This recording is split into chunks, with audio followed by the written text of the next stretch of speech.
was us against the world. What we were attempting to do was pay the nation's top producers better. That put me on the hate list of every other real estate company. The brokers did not like the idea of making the agents the heroes of the organization. We figured that the agent was doing all the work and taking most of the risk, and yet only getting half of the compensation. High commission split was a big part of what we had going for us in the beginning. The advantage of that was that you would attract the full-time, experienced producers in the business.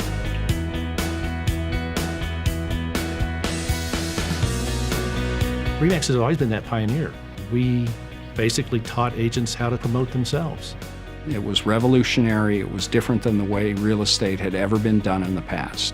The first month, I took over 1,000 phone calls, 204 face-to-face interviews, and 4 people signed up. And the whole industry was knocking us and telling us that we were nothing but a bunch of cowboys and yahoos. And we went to the Colorado Association of Realtors convention, and so we passed out red, white, and blue pens, and it said 100% in the center, I up mine, now up yours. We weren't liked very well, let's just put it that way. But we became respected because of the fact of the numbers that we were doing, the quality of the agent, the integrity of the agents that we were bringing on.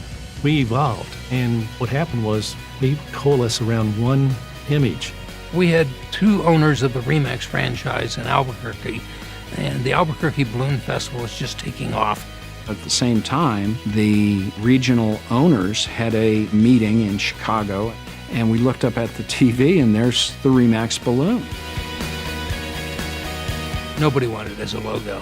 It was just, isn't that cute, our balloons up in the air? We took a silly little symbol and turned it into this massive icon of what professional real estate is supposed to be about.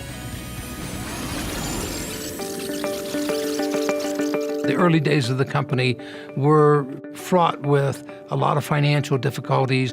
We had to sell a franchise in order to make payroll. We had to sell another franchise in order to pay the rent. It was just an absolutely terrible market. In 1980, we lucked out and sold to 2 extraordinary business people, Frank Polsler and Walter Snyder. Of course, we were extremely impressed. They showed us the best of the best, and we thought we could repeat that in Ontario. We thought there was a great opportunity in the marketplace for this type of brand and this type of business model. Dave looked at my financial statement. He said, Frank, you're broke. I said, we'll make it work.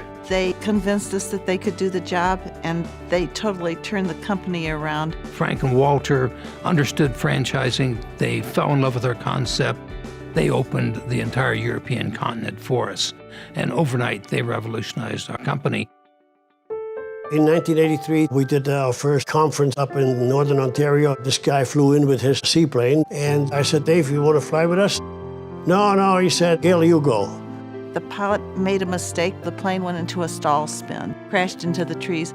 Killing the pilot and putting Gail and the other 2 passengers in the hospital for years. Originally, they told Dave that she would be lucky to make it through the night. Even if she does come out of it, she may be a vegetable. She may never be able to walk. She may never be able to talk. He read motivational books to her, even though she was in a coma. And the doctor said, son, she can't hear you. He said, I'm going to keep talking to her, and I'm going to sleep here, and I'm going to be with her until she gets well. When she finally went into the rehabilitation center after she got out of the coma, they said that her hopes of ever walking were not very good. And she looked at the doctor and she said, I will walk out of here. I can remember her appearing at the convention, this frail, 95-pound, head-shaved wisp of a woman in a wheelchair. And she stood up in that wheelchair and waved with her other arm in a sling. Not a dry eye in the place.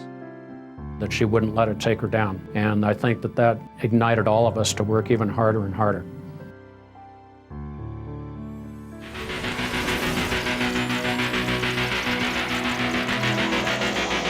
By the 90s, we were booming. At our 20th anniversary, we'd reached 30,000 agents. And at that point, we really started to become a factor in the country. The agent number meant market share, meant market presence, meant advertising dollars. the premier best agents in business, best customer satisfaction, the best brand name awareness, the most market share, the best web presence. All these things are the Remax brand. The 90s were impacted by technology, and Remax was in the forefront of that. We became the first real estate company to have a satellite TV network. We opened the convention at the National Association of Realtors with a huge booth, cameramen interviewing people. We made such a smash hit the first day that by the second day, 30 or 40 of our competitors all had whiteboards up in their booths that said, "We too have national television coming." We had the tools to help make agents and brokers more successful than they had ever been in the past. Our national company, our regional companies, our broker owners.